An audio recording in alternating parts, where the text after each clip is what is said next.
everyone! And for today's video nga, lumuwas tayo ng Manila. At dito nga kami pumunta sa SM Mall of Asia para gumala. At sakto pa may concert nung nagpunta kami. Guys, kung hindi ka pa nakafollow sa page, please follow me. Mamimigay na nga pala akong 100 pesos Gcash giveaway sa lahat ng mga future vlog uploads ko. All you have to do is follow my FB page at share the video vlog. Ipopost ko nga ang winner sa next video vlog.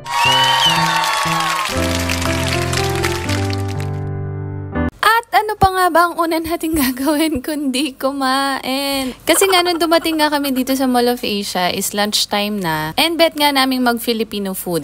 Alam niyo ba guys, parang dati nasa 300 something lang dito sa Kabalen. Sumasabay na nga yung presyo nila sa ibang mga buffet restaurant. Pero guys, in fairness, parang mas marami yung food varieties dito sa SM Mall of Asia branch. Kasi dun sa ibang mga branches na na-try na namin kainan na Kabalen is konti lang yung choices nila. And then, syempre, after natin kumain, kakain tayo ulit.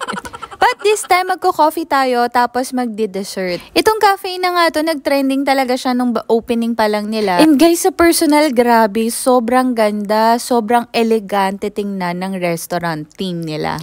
At isa pa sa nakakatuwa dito, hindi sila super pricey. Yung mga drinks nila starts at 100. Tapos yung mga pastries nila is around that range, then 100 and up. Pero guys, in fairness, sobrang sarap nung in-order namin na pastries. Saka na-enjoy din naman talaga namin yung mga drinks na in-order namin. Tapos sasamahan pa ng ganyan, sobrang ganda ng ambience. Buti na nga lang nakukuha kami ng magandang seating area dito. Mabilis lang din yung serving ng food nila. At ayan nga yung mga na-order namin. Hindi ko na lang maalala kung ano yan, pero parang nag-fruit tea lang kami. Itong chocolate biscoff croissant at saka strawberry parang donut eme.